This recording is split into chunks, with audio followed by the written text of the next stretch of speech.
ইনশাল্লাহ আমাদের বগুড়ার সন্তান বাংলাদেশের জনগণের প্রত্যাশা অনুযায়ী দেশ পরিচালনা করবে ইনশাল্লাহ। 16 বছর আমরা বঞ্চিত ছিলাম, তো এবারে আমরা যেহেতু আমাদের বগুড়ার সন্তানকে আমরা বাংলাদেশের প্রধানমন্ত্রী হিসাবে আমরা পেয়েছি।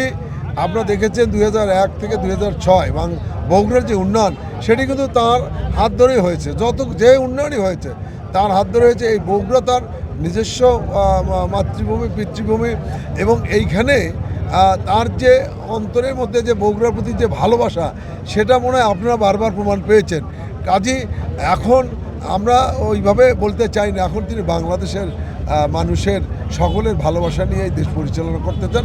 আমরা যেন পিছিয়ে না থাকি এইটি আমরা বলতে পারি, এবং আমাদের যে সমস্যাগুলো রয়েছে সেটি আমরা ইনশাল্লাহ তার সহযোগিতায় সমাধানের চেষ্টা করব।